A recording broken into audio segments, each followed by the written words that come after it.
Olá, amigos ouvintes da radiodivulgar.net, tudo bem? Hoje nós temos um assunto bastante polêmico, falar sobre a cremação. Eu tenho as minhas ressalvas, já começando a falar. Ela está na revista O Reformador, ano 134, número 2254, novembro de 2016, as páginas 21 e 22, exatamente. Quem nos traz essa leitura é o nosso querido Richard Simonetti. Admiro ele. Como eu falei, bastante polêmica, mas vamos ver o desenrolar da nossa conversa, o que a espiritualidade fala sobre isso. Vamos primeiro contar a história da cremação e depois a gente vai ouvir a opinião da espiritualidade. Em 1974 foi inaugurado em Vila Alpina, São Paulo, o primeiro forno crematório do Brasil,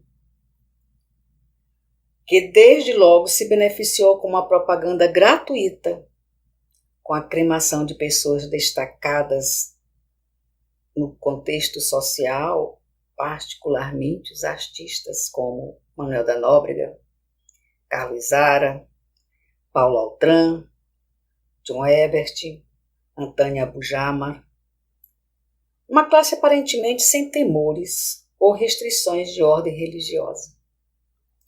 Hoje se multiplicam os fornos crematórios em nosso país, estendendo-se à prática de todas as classes sociais, inclusive figuras políticas e ilustres, como José de Alencar, ex-vice-presidente da República, Itamar Franco, ex-presidente e senador. Mereceu destaque a cremação de Jorge Amado em 2001, cujas cinzas foram espalhadas pelo jardim de sua casa em Salvador, e o mesmo acontecendo com os restos mortais de sua esposa e a escritora Zélia Gattai, em 2008. Razões econômicas popularizam a cremação. É bem mais barato cremar. Sepultar conjuga o preço do terreno, na cidade dos mortos, taxa de administração, despesas de limpeza e conservação. Na cidade de São Paulo, onde o forno crematório de Vila Alpina é administrado pela prefeitura, há gratuidade para as famílias pobres. Para famílias abastadas, abrem-se incríveis possibilidades, como transformar as cinzas cadavéricas em diamantes. Há gosto para tudo, não é? Inspirado em expressões assim na viuvez apaixonada, meu marido é uma joia. Literalmente. Sob o ponto de vista prático, justifica-se plenamente a cremação. O que eu vou ler aqui agora foi o que eu sempre preguei.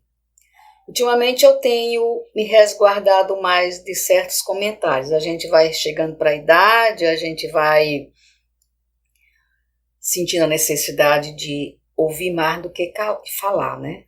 E hoje eu estou nesse patamar, ouvir mais do que falar. De vez em quando eu moro sozinha e eu falo pelos cotovelos. Quando eu encontro alguém para conversar, meu Deus, sai da frente. Mas já estou trabalhando isso também. Eu preciso, independente de morar só ou não, ouvir mais do que falar. E aí fala o seguinte: o espaço ocupado pelos cemitérios é um grande problema para as metrópoles. Na China, o governo está tornando-se obrigatória por uma simples razão. Morrem anualmente 12 milhões de chineses. É muita gente para sepultar, ocupando imensas áreas que seriam mais bem aproveitadas. Eu falava isso também. Eu passava, via ali aquele cemitério que tem gigante, cheio de árvores, o terreno bem plano, cheio de túmulos. Meu Deus, isso aqui servia para um condomínio, para uma escola, para um hospital, para uma clínica, para uma creche. Pensava assim. Particularmente penso assim. Mas a gente não pode colocar essa situação, porque existem religiões e religiões e cada um tem sua crença e a gente tem que respeitar cada crença, né? Tem pessoas que vão todo dia no cemitério conversar com o morto que está lá, com os restos mortais, porque nem o espírito não está no cemitério, mas ele acredita que está e ele vai lá, conversa, chora, conta história, pergunta, alguns até levam alimento. E a gente tem que respeitar, não é verdade? Continuando. No Japão, de população menor, mas com espaço extremamente reduzido, a cremação atinge quase todos os defuntos. Eu não gosto dessa palavra defunto. Raríssimos são sepultados. Há a questão da contaminação da freática, que ocorre com o sepultamento. Também acredito nisso. A decomposição do corpo libera diversos metais que compõem o organismo humano, formando o necrochorume. Necrochorume, esse é o nome. Um líquido viscoso de coloração castanho acinzentada, que pode penetrar o lençol freático. Na cremação, os gases produzidos são tratados de modo a não poluir o ar. Eu também acho que os cemitérios são muito contaminados. Eu entro no cemitério, eu não gosto de cemitério. Eu raramente, acho que eu conto as vezes que eu fui a um cemitério. Mas quando eu entro, eu, noia mesmo. Meu Deus, aqui é cheio de vermes, cheio de micróbios, cheio de tudo, de contaminação. Eu faço tudo para não tocar em nada. Coisa da cabeça da gente mesmo. E a gente vai crescendo e vai ouvindo essas coisas e vai sustentando isso na cabeça. Pois é, as cinzas da cremação, a dispersão das cinzas não atinge o lençol freático. E por ocasião de epidemias, a cremação é o melhor recurso para evitar contaminação, porquanto o cadáver situa-se como um criadouro dos vírus que o produzem. Em países da África assolado pelo ebola, um vírus extremamente agressivo, com alto índice de morte entre os afetados, a cremação dos pacientes vitimados era obrigatória. E aí vem a pergunta. E sobre o ponto de vista espírita? Que dizer da cremação? Vamos ver? Ele responde, eu diria que é uma ótima iniciativa para acabarmos com o culto aos cadáveres, sustentado por frequentadores assíduos dos cemitérios, como eu falei anteriormente, a cogitar de um encontro com os familiares mortos. Eles acreditam realmente, tem pessoas que acreditam que vai no cemitério e vai encontrar a pessoa, o familiar dele que desencarnou, ele acha que está ali. Católicos, evangélicos, budistas, muçulmanos, hinduístas, somos todos espiritualistas. Concebemos a existência e a sobrevivência do espírito, que obviamente não mora no cemitério, verdade. E lá repousam apenas despojos carnais em decomposição. Concordo plenamente, por isso que eu não gosto de cemitério. Quando nos lembramos dos mortos queridos, entramos em contato com eles pela sintonia do coração. A gente tem que guardar aqui no coração. Né? Eles vêm até nós, atraídos por nossa lembrança. Por que marcar encontro então no cemitério? Seria razoável fazer o mesmo com o filho que transferiu residência para outra cidade? Isso é uma realidade. Eu tenho já vários familiares que desencarnaram, mas eu tenho um familiar que quando eu falo sobre ele, parece que ele está do meu lado, meu avô paterno. A gente tem uma ligação, uma afinidade tamanha. Eu gosto muito de conversar com meus netos para contar quem era o bisavô deles, né? E aí eu conto histórias assim, fico feliz quando alguém da minha cidade do interior diz assim, eu conheci Cia de Camaral, era uma pessoa maravilhosa, era um exemplo de pessoa, eu fico toda orgulhosa. Então assim, é como se ele estivesse vivo, ele está vivo, né? Mas ele estivesse assim, em matéria.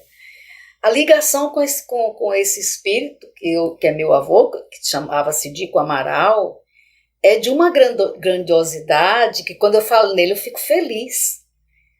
Então, realmente a gente consegue se conectar. Quando a gente tem afinidade, porque eu tenho outros familiares desencarnados que eu não tenho essa... falo, sei que desencarnou, oro por eles, mas não tem essa paixão que eu tenho pelo meu velho Dico Amaral. Continuando a leitura. Se quisermos reverenciar e homenagear o morto, cultuemos sua memória. Em datas significativas, no ambiente doméstico, colocando-os em oração, enfeitando lá com flores que levaríamos ao cemitério, ele certamente ficará feliz por ser lembrado no lar e não junto à sua ossada. Interessante em relação ao meu avô, que eu acabei de comentar, eu nunca fui ao cemitério visitar o túmulo dele. Eu fui no dia que ele foi sepultado. Hoje já tem outros familiares no mesmo túmulo que ele, inclusive a minha avó, a esposa dele. Mas eu não vou em cemitério visitar parente, familiar. Eu concordo plenamente com esse parágrafo. A gente tem que lembrar em locais saudáveis, na igreja, no centro espírita, na igreja, na casa evangélica, no nosso lar, nos nossos momentos de alegria, ou até saudosistas também, mas nunca junto à carcaça. Até porque meu avô já desencarnou há tantos anos que eu acho que não tem mais nada dele lá. E uma única dúvida a respeito da cremação sobre o ponto de vista espírita, sabemos que não há simultaneidade entre morrer e desencarnar. Isso é verdade. Esse é o problema mais sério da cremação. Vamos atentar para esse parágrafo aqui. Morremos quando o coração para de bater, mas só desencarnamos quando se completa nosso desligamento do corpo, o que pode delongar-se por hora e até dias. Até dias. E assim sendo, não será prejudicial ao espírito a cremação. Se ele ainda estiver ligado ao corpo, não será prejudicial ao espírito a cremação se ele ainda estiver ligado ao corpo? Com certeza. Quer ver a resposta? Certamente sim. Além de lhe passar a sensação desagradável de que está no inferno, quando imbuído da crença na morada do diabo, de calores infernais. Você imagina alguém que acredita em céu e inferno, e ele é cremado antes do tempo necessário para o espírito se desligar da matéria. Aquele forno de mais de 100 graus. Tu imagina o desespero desse espírito. Meu Deus, cheguei no inferno. Olha que loucura, que desespero. Então tem que ter muito cuidado com isso. Vamos ver o quanto tempo se faz necessária a cremação sem atingir o espírito, sem fazer o espírito sofrer. Nos fornos crematórios não há problema.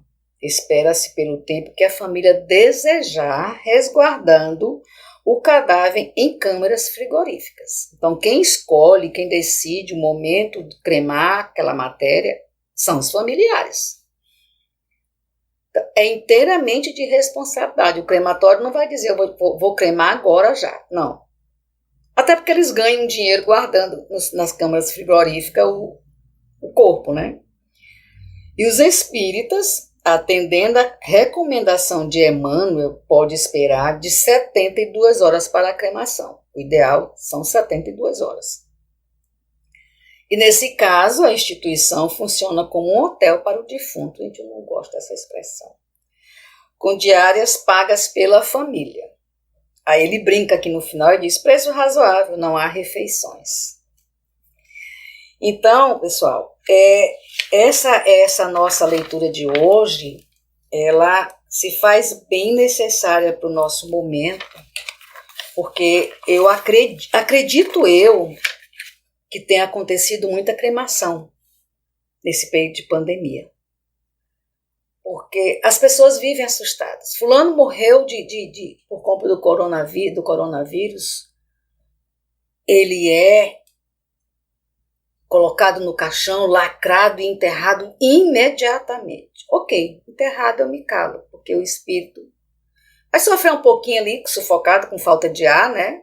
Mas não tanto como sair dentro do hospital, onde ele desencarnou, e levar direto para o crematório. Esse é muito perigoso. E acredito eu, mas espero que não, isso deve ter acontecido muito ultimamente. E a gente só pode fazer uma coisa: orar por esse espírito. O sofrimento é grande. Bem, pessoal, essa era a minha mensagem de hoje. Vamos pensar e repensar. Como nós vimos, o Espiritismo não condena a cremação, o Espírito só pede que espere 72 horas, né? E vamos caminhando, né? Esperando que a gente demore a chegar a esse momento para continuarmos trabalhando aqui no planetinha azul. Fiquem com Deus. Muito obrigada mais uma vez por esse momento de entendimento, dessa leitura maravilhosa. Richard Simonetti é um autor grandioso, eu morro de paixão pelas leituras dele, pelas escritas dele, né?